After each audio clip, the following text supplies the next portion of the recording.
Olá a todos, bem-vindos ao canal Judeus e Alahá. Hoje vamos falar sobre o dízimo nas escrituras. A palavra dízimo no hebraico é ma'aser e é uma prática que remonta às tradições bíblicas e está profundamente enraizada nas leis religiosas e culturais do povo de Israel.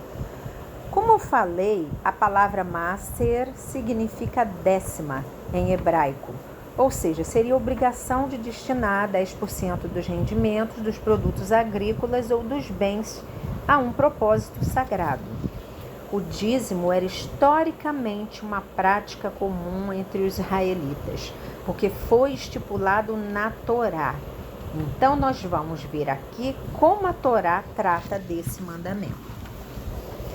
Talvez você tenha dúvidas, pois são muitas vozes ecoando por aí a respeito de como entregar o dízimo, a quem entregar, quanto entregar e se o valor deve ser bruto ou se pode deduzir gastos.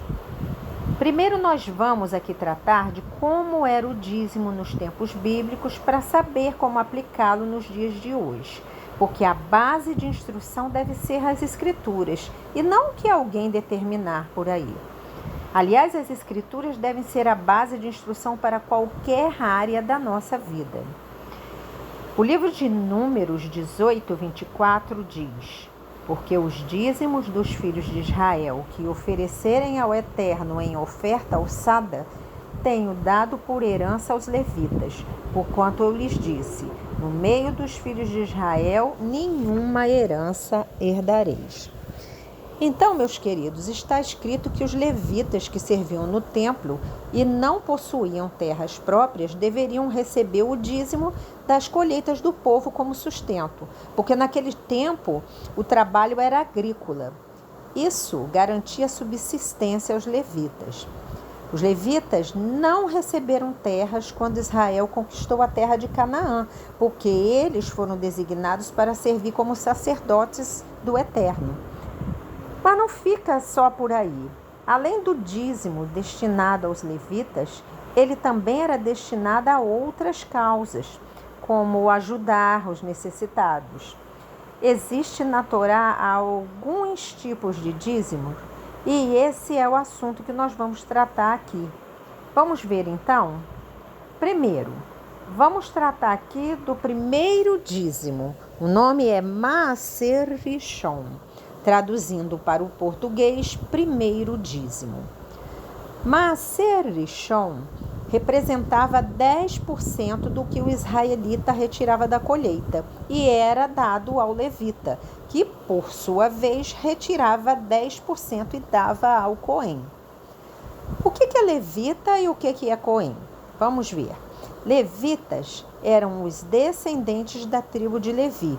Levi era um dos filhos de Jacó e Jacó, neto de Abraão. Então, vamos deixar claro aqui, com todo o respeito que é devido a todos, que chamar de levita um músico, um instrumentista de um grupo de louvor, não é a definição adequada. Se você pertence a um grupo musical dentro de uma instituição religiosa, isso não faz de você um levita.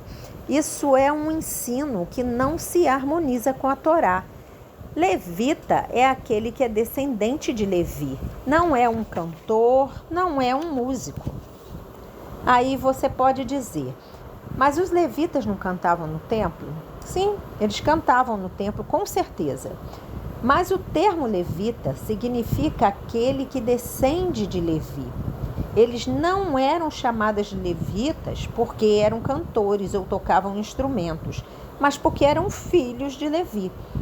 Nós precisamos entrar no contexto do que está escrito nas Escrituras.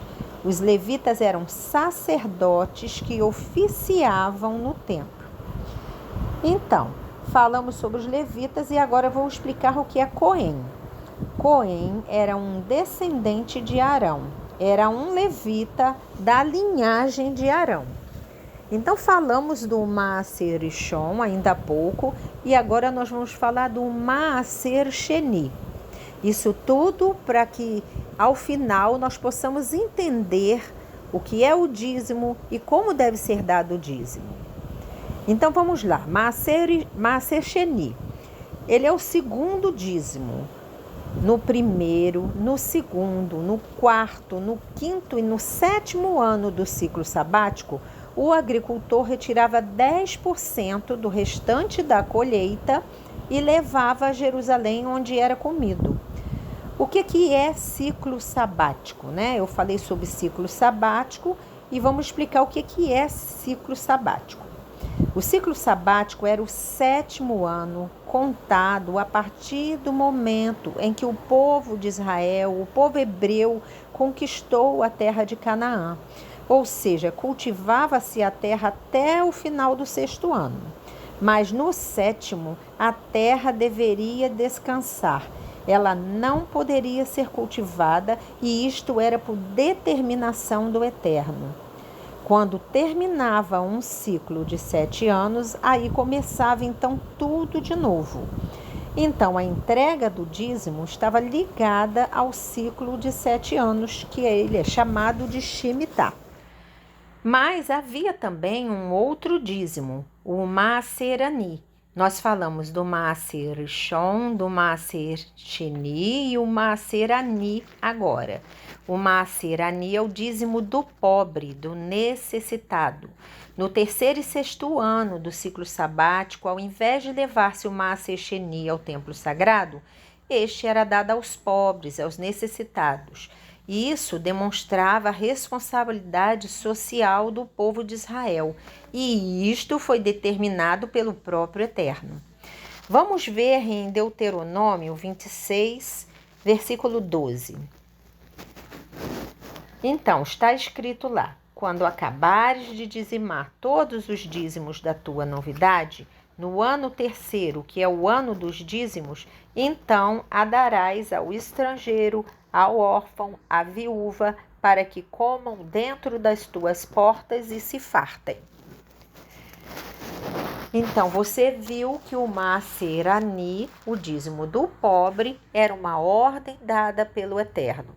Naquela época, o dízimo era na forma de cereais, porque era uma sociedade agrícola.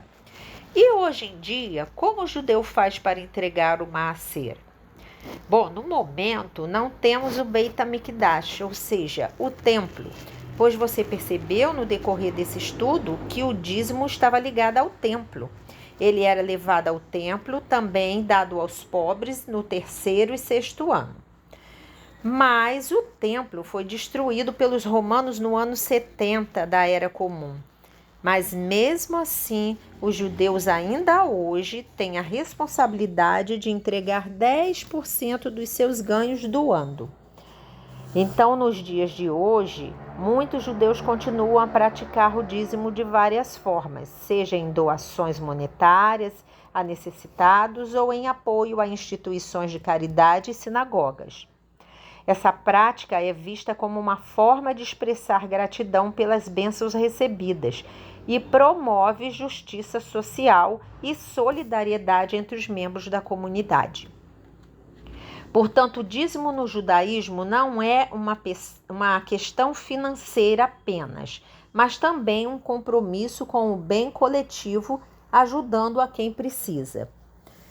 Então, se você deseja cumprir os mandamentos das Escrituras concernente ao dízimo, comece fazendo um balanço e separe o dízimo de quanto lucrou. Este é um mandamento do Eterno. Você pode doar o seu dízimo para uma instituição séria ou para pessoas que estão em dificuldades financeiras. E certamente estará agradando ao Eterno e Ele te abençoará. Na prática, vamos dar um exemplo aqui. Digamos que você tem uma empresa. Essa empresa tem uma receita, mas também tem os custos, as despesas. Esses custos serão dedutíveis e assim a base de cálculo não será a receita bruta, mas sim o lucro. Você deve deduzir todos os custos que teve para manter a empresa e no final terá a receita líquida. É dela que você vai retirar a 10ª parte. Existe uma passagem bíblica em Malaquias 3, versículo 10, que diz assim: Trazei todos os dízimos à casa do tesouro. A casa do tesouro, meus queridos, era o templo. Então, trazei todos os dízimos à casa do tesouro, para que haja mantimento na minha casa, e depois fazei provas de mim.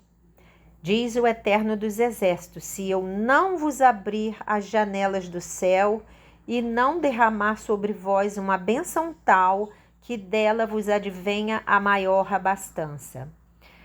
Então, meus amigos, o Eterno não mente.